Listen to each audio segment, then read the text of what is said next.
오늘은 역대기의 말씀을 통해서 우리 안에 지을 성전, 이런 제목으로 여러분과 함께 은혜를 나누겠습니다. 역대기를 공부하면서 제가 느낀 것 중에 하나가 책을 읽어도 그 저자가 진짜 말하고 싶은 건지 뭔지 파악을 해야 되겠구나, 이런 생각을 많이 해봅니다. 말을 듣기는 들어도 우리가 잘못 들을 때가 있어요. 집사람이 첫째 아이를 임신했을 때 일입니다. 한밤중에 쿨쿨 자고 있는데 집사람이 말을 걸어요. 수건 가져와, 수건 가져와, 여보 수건 가져와.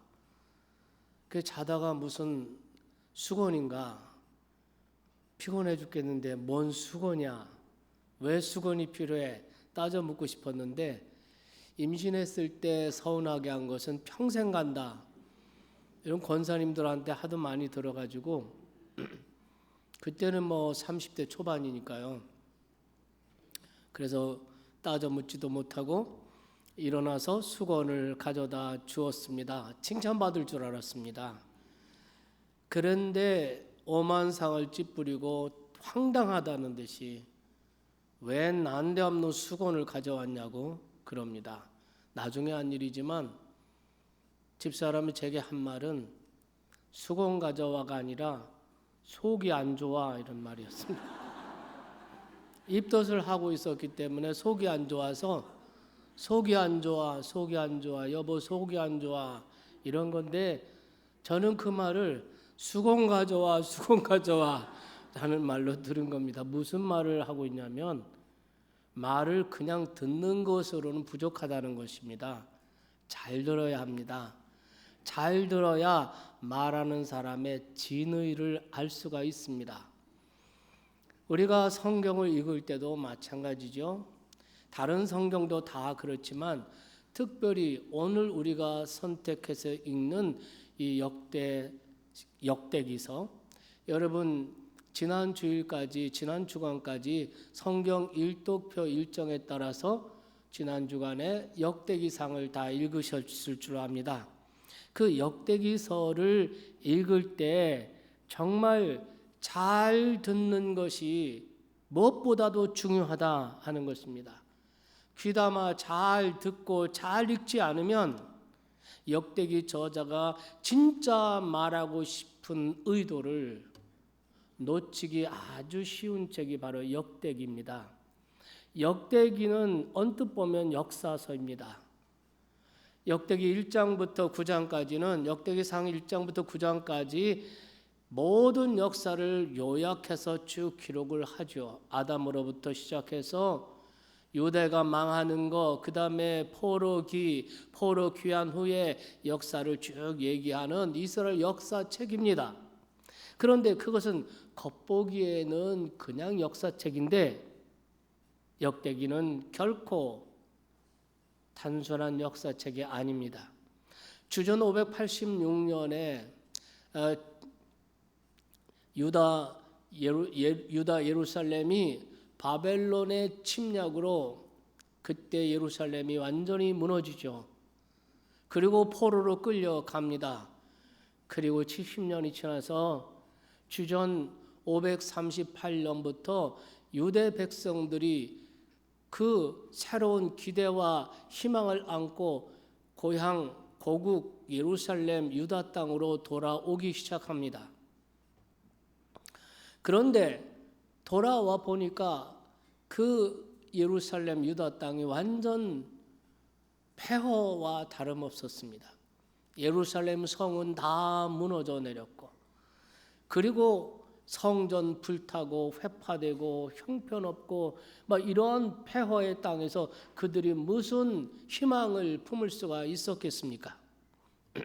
이러한 절망의 한가운데 있었던 귀한 민들을 위해서, 또 그 귀한 민들에게 뭔가 그들의 언약의 백성으로서의 정체성을 갖게 해주고 싶었고, 그리고 그들에게 정말 그 새로운 꿈과 희망을 갖게 해주고 싶었습니다. 그래서 역대기 저자가 하나님께 기도하죠. 묵상하면서 기도합니다. 하나님께서 역사를 다시 쓰라고 말씀하십니다. 성령의 영감을 받아 그는 역사를 다시 쓰기 시작합니다. 그것이 바로 역대기서입니다. 그런 관점으로 오늘 우리가 읽은 이 본문 말씀을 포함해서 역대기를 쭉 읽다 보면 한 가지 드는 의문이 있습니다. 질문이 생깁니다. 왜 역대기 기자는 그렇게 성전 건축을 강조하고 있는가 하는 것입니다. 우리가 역대기 상에 보면 역대기 상의 중심 인물은 다윗입니다. 다윗은 이스라엘의 위대한 왕이었고 많은 정복 사업을 했고 정복 전쟁에 승리하였고 영토를 넓혔고 많은 그런 업적들이 있는 왕이었습니다. 그런데 역대기 기자는 이 다윗의 역사를 기록할 때 다른 웬만한 것은 다 생략해 버립니다. 단 한 가지, 그가 하나님을 위하여 성전을 건축하기 위해서 준비했던 이야기를 온통 기록합니다. 그래서 역대기 상에는 29장이 있는데 29장 가운데 20장이 전부 다 다윗의 성전 건축을 준비하는 이야기로 가득 채우고 있는 것을 볼 수가 있습니다. 왜 그랬을까요? 왜 역대기 기자는 다윗의 이야기를 기록하면서 그 역사를 기록하면서 왜 많은 건 다 생략하고 성전 건축의 이야기로 채웠을까요? 우리가 역대하에 내려와서 가서 보면은 역대하에서의 중심 인물은 솔로몬입니다. 솔로몬에도 많은 업적이 있었습니다. 그가 가지고 있는 것, 그의 부귀영화, 그의 또 잘못된 모든 것 이런 거 다 있는데 그런 걸 거의 다 생략해 버립니다. 아버지 다윗이 준비한 그 모든 것을 가지고 성전을 건축하여 하나님께 봉헌하는 이야기로 가득 채우는 것을 볼 수가 있습니다. 그만큼 역대기 저자에게 있어서 성전을 건축하는 일은 중요한 일이었고 그것을 강조하고 있는 것이죠. 그러면 역대기 기자가 이렇게 성전 건축의 역사를 강조하고 있는 이유는 무엇일까? 단순히 과거 다윗과 솔로몬 시대에 지었던 그 성전 건축 이야기를 단순히 다시 들려주고 싶어서 그것을 기록했을까? 여기서 우리는 지금 역대기 이 성경을 기록한 이 역사를 읽는 그 당시에 유대 귀한 백성들은 어떤 사람들이었습니까? 그들은 이미 지나간 역사를 통해서 건물로서의 어떤 물리적인 공간으로서의 건물로서의 성전이 얼마나 무력하다는 것을 그들은 이미 경험한 사람들이었습니다. 우리가 솔로몬과 다윗이 지었던 그 성전은 사실 유대 백성들을 이스라엘 백성들에게는 절대적인 건물이었습니다. 왜냐하면 성전은 하나님이 거처하시는 장소였고 전능하신 하나님이 그 가운데 계셨기 때문에 그렇게 믿었기 때문에 그들은 그 성전을 절대적인 건축물로 생각을 했습니다. 그 성전이 자기들 중에 있는 한 하나님이 자기들 가운데 있는 것이고 그렇다면 이방의 어떤 위협에도 안전하다고 믿었습니다. 그런 그들이기에 성전이 불타고 무너지고 회파되고 상상할 수도 없는 일이었습니다. 그런데 여러분 어떤 일이 벌어집니까? 주전 586년에 바벨론 군대에 의해서 예루살렘 성이 함락될 때 성전도 불타고 무너지고 회파되고 약탈당하는 이러한 모습을 그들의 눈으로 목격하게 된 것입니다. 그것도 이방인들의 손에 의해서 그렇게 된 것이죠. 그 역사의 현장을 그들이 지켜보면서 그들이 깨달은 것이 있습니다. 아무리 성전이라도 불타면 불에 없어지고 말아마는 건물에 불과한 것이로구나 하는 것을 깨달은 것입니다. 게다가 그들은 바벨론 포로 생활을 하면서 하나님이 예루살렘이라고 하는 지역에 제한되지 않으시는 분, 하나님이 성전이라고 하는 건물에 제한되지 아니하시는 분이라는 것도 그들은 깨닫게 되었습니다. 여러분, 에스겔서 1장 3절 말씀에 보면은 갈대아 지방 그발 강가에서 여호와의 말씀이 부시의 아들 제사장 나 에스겔에게 특별히 임하고 여호와의 권능이 내 위에 임하니라. 에스겔서 1장 3절 말씀입니다. 여기 갈대아 그발 강가에 자기 조국을 위해 기도하고 있었던 에스겔에게 하나님의 임재가 나타나고 하나님의 말씀이 임했다는 것이죠. 갈대아 그발 강가 어디입니까? 에스겔이 하나님의 임재를 경험한 그곳 어디입니까? 바벨론 땅입니다. 이방 땅입니다. 그발 강은 유프라테스 강의 하나의 작은 지류였습니다. 그 언덕 델 아빕이라고 하는 곳은 바로 그 포로 유대인들이 모여 살고 있었던 지역입니다. 이방 땅입니다. 그런데 거기에 하나님의 임재가 나타났고 하나님의 말씀이 임했다는 것입니다. 거룩한 도성 예루살렘이라면 모를까? 하나님의 이름을 두시려고 정하신 예루살렘 성전이라면 모를까? 하나님을 모르는 이방 땅 바벨로니아 그발강 그곳에 하나님이 임재하셨다는 건 그들은 상상할 수도 없습니다. 이방 땅은 하나님의 임재를 경험할 수 있는 곳이 아니었습니다. 그런데 그곳에 하나님의 영광이 임하고 에스겔에게 하나님의 말씀이 임했다는 것이죠. 그것을 통해서 그들이 또다시 깨닫습니다. 아, 하나님은 예루살렘에 매여 있는 분이 아니시며 그분은 물리적 공간으로서의 건물에 제약을 받고 제한을 받는 하나님이 아니시로구나. 그 하나님은 아무리 멀리 아무리 이방 땅이라 할지라도 하나님께서는 어디든 얼마든지 찾아와서 자기 백성들을 만나주시고 자기 백성에게 말씀하시는 하나님이시구나 하는 것을 그들은 깨닫게 된 것입니다. 그러니 이상하지 않습니까? 지금 역대기의 저자가 그러한 경험을 가지고 있는 유대 백성들에게 역사를 다시 기록하면서 다윗과 솔로몬이 지은 건축물로서의 그 이야기를, 성전 건축 이야기를 장황하게 자세하게 강조하고 있으니 이상한 일 아닙니까? 뭔가 역대기 저자가 귀한 백성들에게 뭔가 진짜 하고 싶었던 그 어떤 메시지가 있지 않겠습니까? 그것은 다윗과 솔로몬이 지었던 그 건물로서의 성전의 위용과 화려함과 그것을 보여주는 그 역사를 해서 그들로 하여금 단순히 자긍심을 갖게 만들려고 지난 역사를 그렇게 기록한 것이 아니라는 것입니다.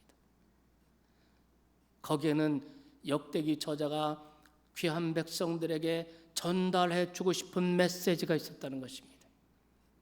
여러분, 역사적으로 다윗과 솔로몬 시대는 이 하나님의 성전 건축하는 이 역사를 통해서 우리가 보듯이 그때는 그들이 신앙의 절정기에 이르렀습니다. 하나님을 향한 신앙이 절정에 이르렀을 때입니다. 이 역대기 저자는 귀한 백성들에게 그 모습을 보여주고 싶었던 것입니다. 그리고 그 말씀, 성전 건축의 역사를 그들에게 들려주면서 적어도 몇 가지의 메시지를 전달해 주고 싶었습니다. 첫째, 다윗과 솔로몬, 그리고 그 시대에 하나님의 백성들이 가졌던 우선순위를 하나님께 두라는 것입니다. 그것을 보여주고 있는 것입니다. 겉으로 볼 때는 성전 건축의 이야기를 하고 있지만, 단순한 역사이지만, 그것을 통해서 역대기 기자는 다윗과 솔로몬처럼, 그리고 그 시대의 하나님의 백성들이 그랬던 것처럼 우선순위를 하나님께 두라는 것입니다. 여러분, 역대하에서 솔로몬이 성전 건축하는 이야기를 쭉 하는데, 솔로몬이 왕위에 즉위해서 제일 먼저 하는 일을 어떻게 기록하고 있습니까? 역대하 1장 6절 말씀에 보면은 그가 왕위에 즉위하자 그는 회막 앞에 여호와 앞에 나아가서 1,000마리의 희생 제물로 하나님께 번제를 드립니다. 그리고 이어서 그의 부귀와 영화 그리고 제물 쭉 소개를 합니다.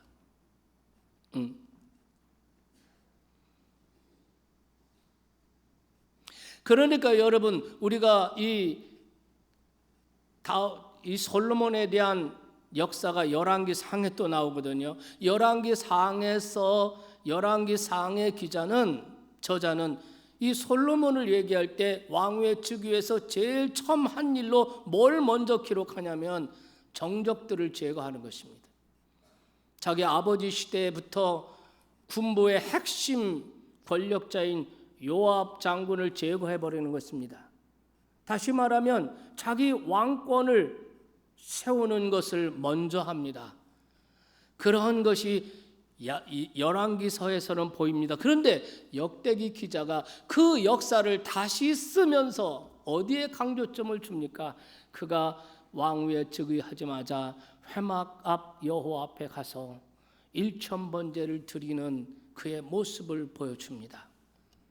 그의 많은 사적들이 있고 많은 업적들이 있지만 다 생략하고, 그가 하나님과 바른 관계를 맺기에 힘쓴 사람으로 그의 우선순위가 하나님께 두었다는 사실을 조명해 주고 있는 것을 볼 수가 있습니다. 우리가 역대상에 보면은 역대상에는 다윗의 이야기가 쓰여져 있죠. 역대상 29장 14절 말씀에 보면은 이런 말씀이 있어요. 역대상 29장 14절 한번 보시겠습니다.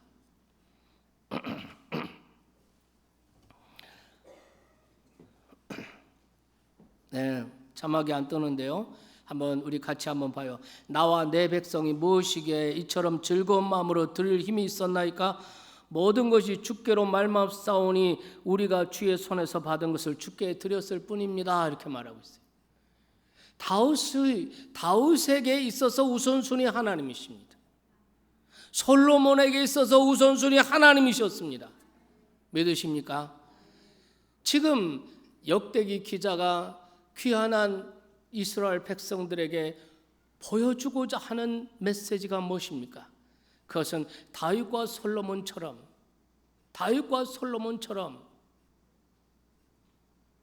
하나님 우선순위의 삶을 회복하라는 것입니다.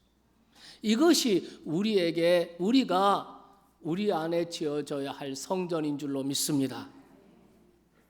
두 번째로는 이렇게 말합니다. 하나님의 주권을 세우라는 거예요. 내 가진 모든 것이 하나님의 것임을 기억하라는 것입니다. 우리가 이 열왕기상에 보면 솔로몬이 왕이 되고 나서 하나님 앞에 1,000번제를 드리죠. 하나님께서 말씀하십니다. 밤중에 솔로몬에게 나타나서 내가 너에게 뭘 주랴? 나에게 구하라. 그럴 때 지혜를 구합니다. 성경에 보면 지혜로운 마음을 주시옵소서 그래요. 이 지혜로운 마음은 듣는 마음을 말하는 것입니다. 왜 듣는 마음이 필요하고 왜 이 지혜가 필요합니까? 재판을 하는데 필요하다는 것이죠. 그런데 역대기 상에서는 이 말을 히브리 원문에 보면 이게 또 단어가 달라요. 그 다른 단어를 사용합니다. 그게 호크마입니다. 호크마라는 단어예요. 열왕기상에서는 쇼메아 이런 단어를 사용하는데 지혜라는 뜻입니다. 그런데 그 지혜는 재판을 위해서 필요한 듣는 마음을 말하는 거예요. 그런데 역대기 기자는 하나님께 지혜를 달라고 말할 때 그 지혜를 호크마라는 단어를 써요. 이것도 지혜라는 뜻인데 이것은 특별히 출애굽기에서 이 호크마라는 단어를 쓸 때 이것은 성막을 짓는 스킬, 기술을 말하는 것입니다. 그러니까 역대기 기자가 지금 솔로몬의 어떤 모습을 자꾸 조명하고 있는 것입니까? 그가 지혜를 구하는 것도 그 지혜를 가지고 하나님의 성전을 짓는, 하나님의 말씀대로 성전을 짓는 일에 자기 지혜와 지식을 사용하고 있다는 거죠. 우리가 역대하 1장 6절에 보면은 6절 이하의 말씀에 보면은 하나님께서 그에게 지혜를 주셨고 지식을 주셨고 그리고 그가 가지게 된 부귀 영화가 어느 정도이고 이런 것들을 쭉 소개를 하지 않습니까? 그리고 2장에 딱 오면은 이 모든 솔로몬의 지혜와 지식, 명성, 권력 그리고 부귀와 영화, 재산 그 모든 것을 가지고 하나님께 드려 하나님의 성전을 건축하였다라는 것을 조명해 주고 있습니다. 왜 역대 기자는 이런 모습으로 솔로몬을 묘사를 하고 있는 것입니까? 그것은 다른 것이 아닙니다. 솔로몬도 다윗도 모든 주어진 것, 지식도 지혜도 명성도 부귀 영화도 재물도 모든 것이 하나님께로부터 주어졌고 하나님의 것입니다. 이 사실을 기억하였고 이 사실을 고백한 것입니다. 다윗이 성전 건축할 때 역대상에 보면은 오빌의 금 3,000달란트를 드렸다고 해요. 금 1달란트는 무게로 치면은 39kg이에요. 1,000달란트, 3,000달란트 얼마인지 아시죠? 얼마나 대단한 겁니다. 그것을 드릴 수 있는 힘이 어디서 왔나? 우리는 하나님 앞에 헌금 드릴 힘이 없어서 11조도 못 드리는 사람이 대반이잖아요. 그런데 여러분 다윗은 그 많은 재물을 드리면서 이 모든 것을 드릴 수 있는 힘을 주셔서 감사합니다. 근데 그 힘이 어디서 왔나? 하나님의 소유권, 하나님의 주권을 인정하는 것입니다.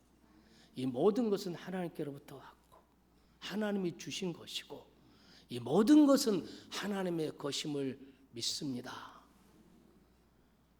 다윗도 솔로몬도 그런 마음으로 재물을 드리고 자기 지혜와 지식과 모든 것을 들여서 성전을 건축했던 과거의 역사를 귀한 민들에게 들려주면서 그들이 그랬던 것처럼 너희들도 지금 가지고 있는 모든 것, 너의 생명, 너의 건강, 모든 것들이 다 하나님께서 주신 하나님 것인 줄로 알고 하나님의 영광을 위해서 사용하여라. 아멘. 이 말씀을 지금 하고 있는 것입니다.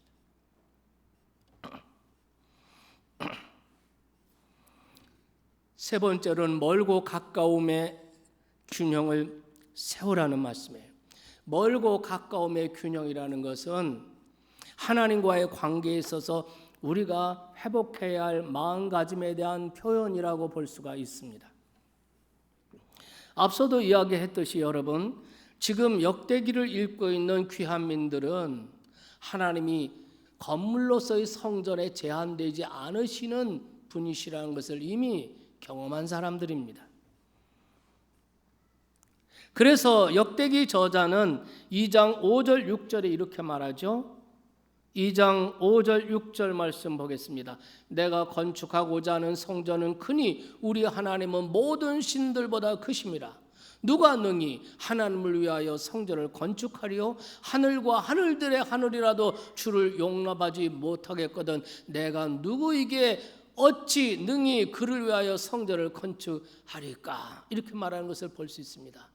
이미 그들은 하나님이 얼마나 위대하시고 얼마나 무한하시고 크신 하나님이신지, 그 하나님을 감히 성전을 지어놓고 하나님을 그 안에 제한할 수가 없다는 사실을 그들은 알고 있었습니다. 그러나 그들은 동시에 또 하나의 사실을 알고 있었습니다.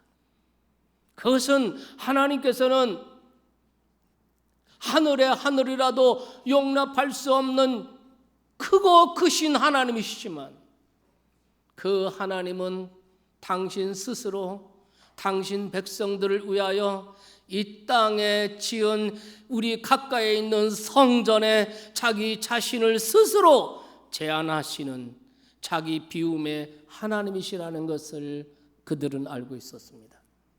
그래서 그들은 이렇게 말합니다. 하나님의 말씀을 역대하 기자는 이렇게 전하죠. 7장 15절 16절입니다. 한번 보겠습니다. 우리 다 같이 한번 역대하 7장 15절 16절을 읽겠습니다.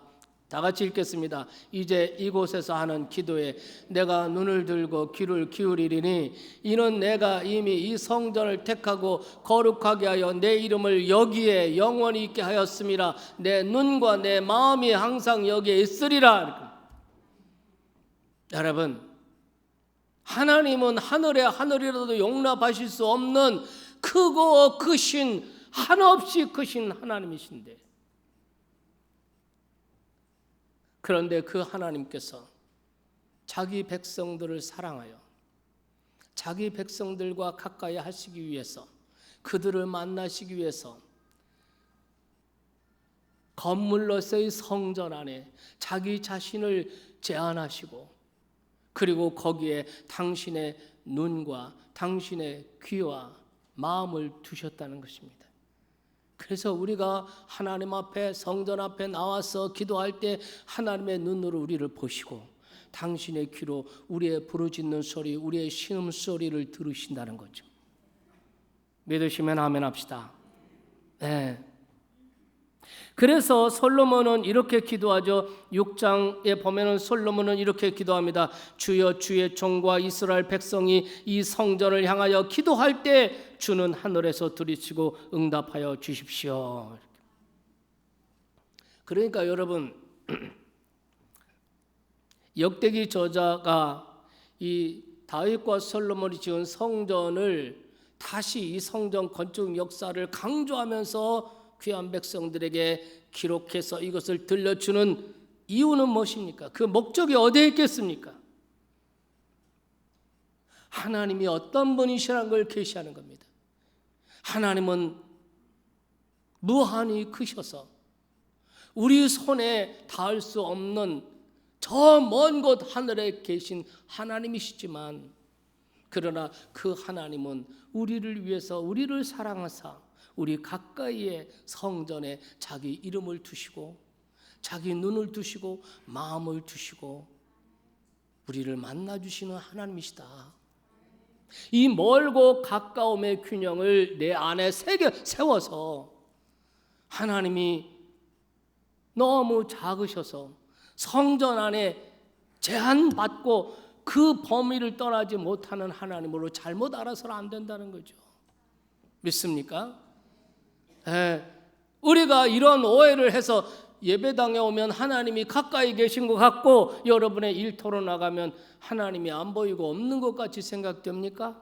여러분 한국에 있을 때는 하나님이 계신 것 같은데 휴가 때 외국으로 나가면 거긴 하나님이 없는 것입니까?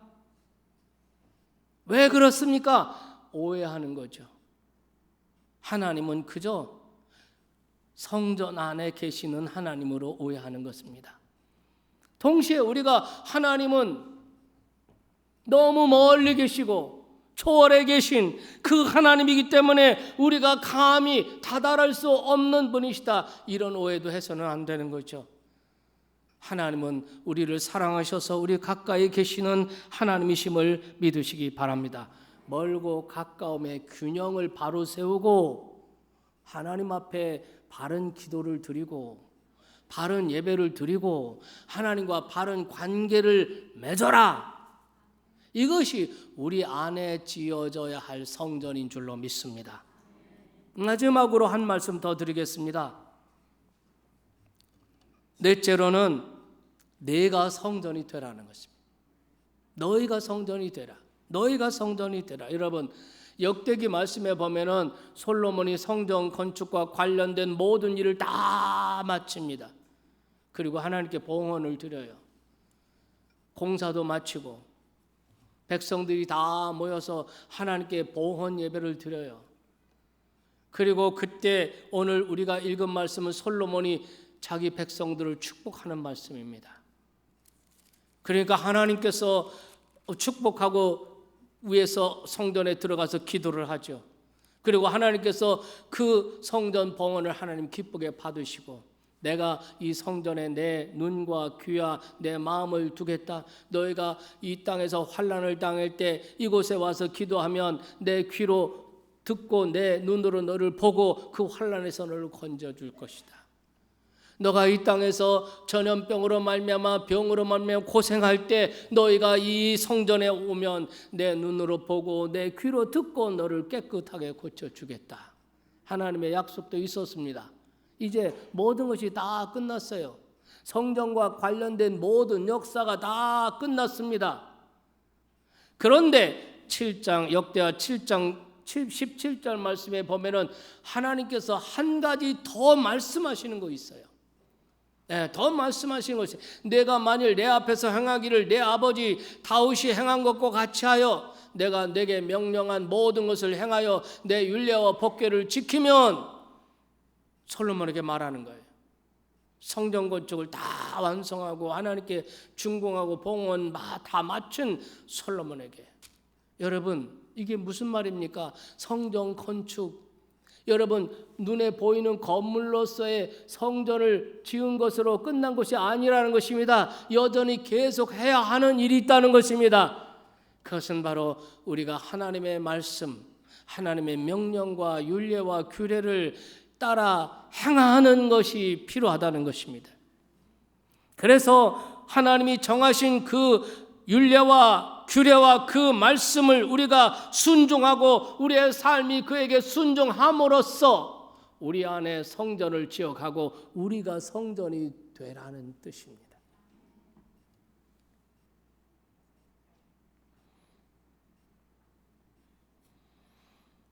이처럼 역대기 저자가 단순한 성전 건축의 역사를 통해서 성전 건축 그 역사의 그 사실만 보여주는 것이 아니라 그 역사를 장황하고 그리고 자세히 많은 분량을 들여서 역대기의 이 성전 건축을 강조하고 있는 이유는, 오늘 저와 여러분이 눈에 보이지 않는 귀한 백성들이 그래 했던 것처럼 오늘 이 세상에 사는 저와 여러분들이 우리 마음 안에, 우리의 심령 안에 우선순위를 하나님께 두고 하나님의 주권을 인정하고 나의 모든 것 하나님께로부터 왔고 하나님의 것이고 하나님을 위하여 선용되어야 할 것임을 고백하고, 하나님은 크신 하나님이시며 동시에 그 하나님은 성전에 자기 마음과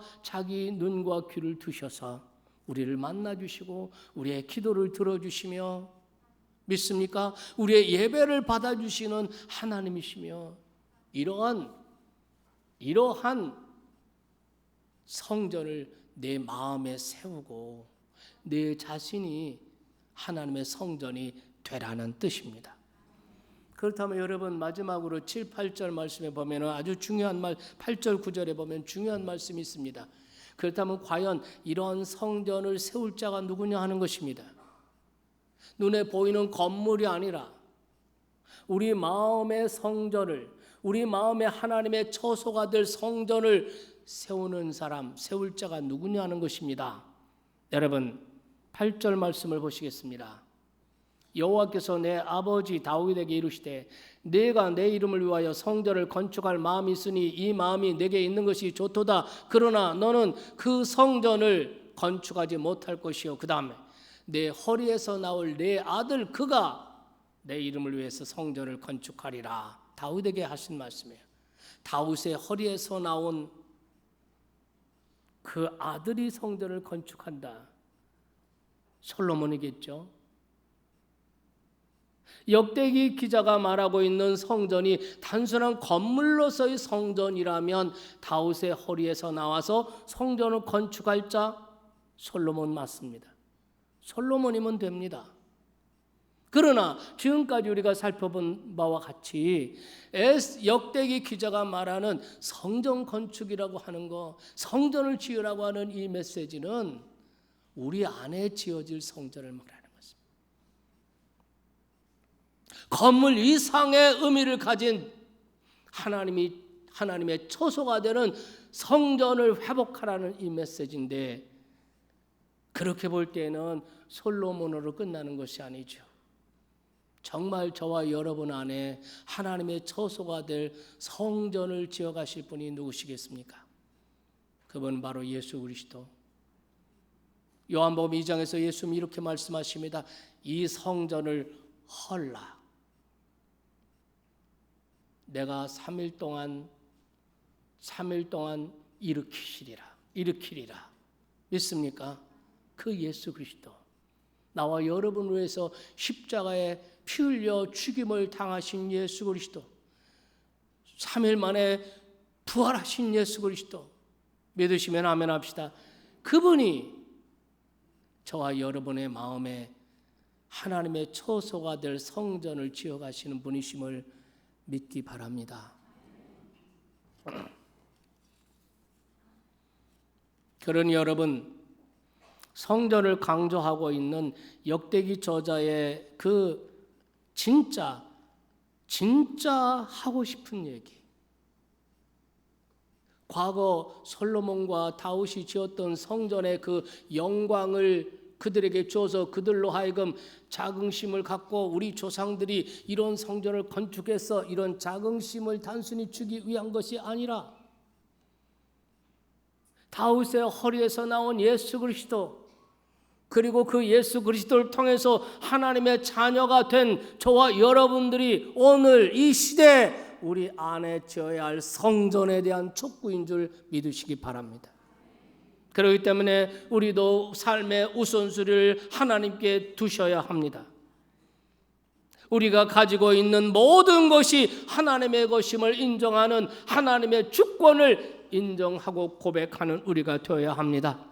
멀고 가까움의 균형을 바로 세우고 바른 기도, 바른 예배를 통해서 하나님과 바른 관계를 맺어가는 우리가 되어야 할 줄로 믿습니다. 여러분, 역대기서를 통해서 읽으면서 우리에게 들려주시는 이 음성, 여러분은 제대로 듣고 있습니까? 여러분 안에 성전을 세우고 여러분이 성전이 되어가라는 이 말씀, 이 음성에 말귀가 어두워 잘못 알아듣고 그저 성전 건물 안에 머무는 것으로 충분하다고 믿고 있지는 않습니까? 그분의 부르심 앞에 오늘 제대로 응답하는 저와 여러분 모두가 되기를 주님의 이름으로 축복합니다.